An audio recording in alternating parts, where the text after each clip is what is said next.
तक हमारी नौका पार लग जाए, तो उसको पार कौन लगाएंगे? वो केवट कौन है? वो ड्राइवर कौन है जो इस लोक से परलोक तक भेजने का काम करता है? वो है सतगुरु। इसमें कई डूब गए, जिसमें पानी दिखाई नहीं देता पर लबालब विषय रूपी जल से भरा हुआ है।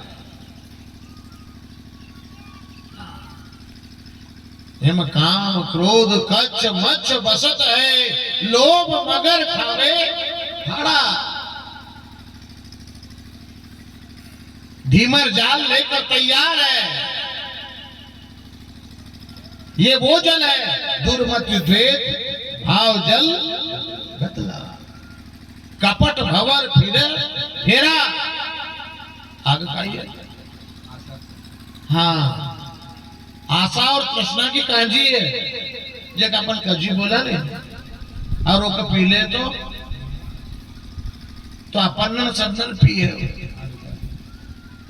वो पानी सबने पिए ले और सब बीमार हो गए अपन। इसलिए ये 5 दिन इलाज है वो बीमारी को निकालने का। अगर ये दवाई पी ले जैसे सिंगाजी बाबा ने पी ली,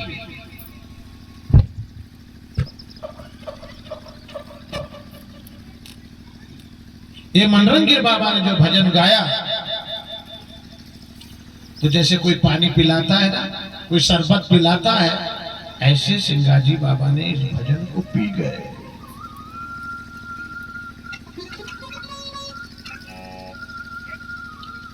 तुम कहोगे कि वाणी को मुंह से कैसा पिया जाता है?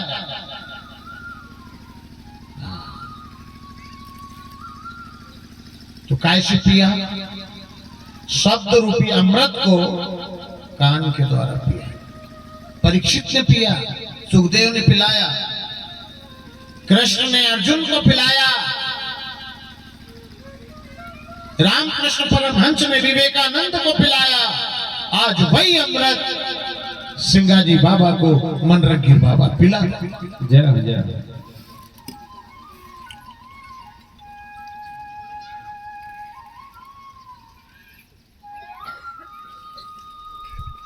भव सागर का तीर ना किस विधि पार उतर। नाव तो बनी, नाव तो है तैयार। हम जब जन्मे ना, ये मानव जीवन नर से नारायण बनने का साधन,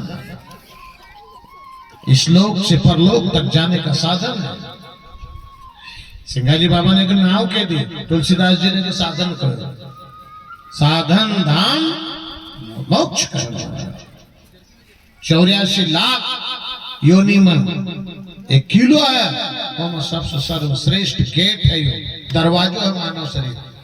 हम चाहें तो इस द्वार से निकल सकते हैं, इस 84 रूपी किले से।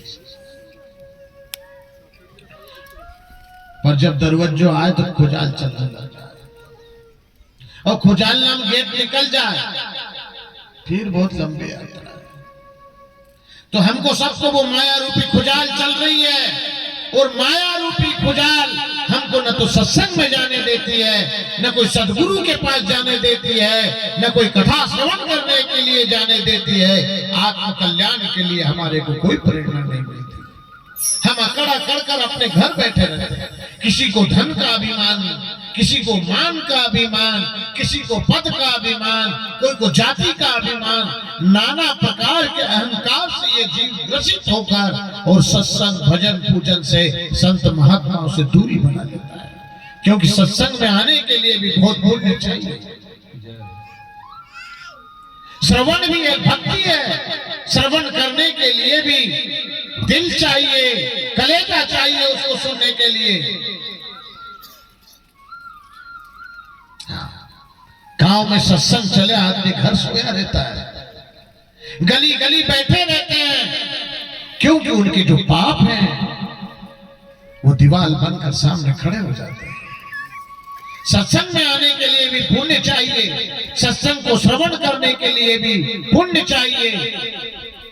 पुण्यात्मा व्यक्ति ही सत्संग में आएगा, क्योंकि पुण्य पुंज बिन मिले न संता, पुण्य के पहाड़ जैसे ढेर लग जाते हैं जब कोई संत समागम मिलता है, कोई हरि कथा श्रवण करने का सौभाग्य प्राप्त होता है। कहते हैं ना, पापी का कई पंडलपुर।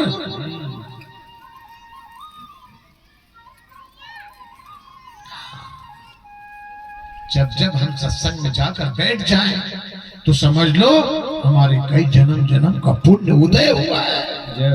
जब हम सत्संग में आकर बैठे हैं, नहीं तो संसार के जो कर्म भोग है, जो विकार है, वो आने ही नहीं देते। ऐसी जाल बुन कर रखी है मकड़ी जैसी कि निकलने नहीं देते। और निकल कर जो जीव आत्मा आकर सत्संग में बैठ जाती है, समझ लो उसका बहुत बड़ा पुण्य है कि वो आज समागम में आ गया, आज सत्संग श्रवण कर रहा है। आज तुम्हारा जो समय है ये सत्संग का,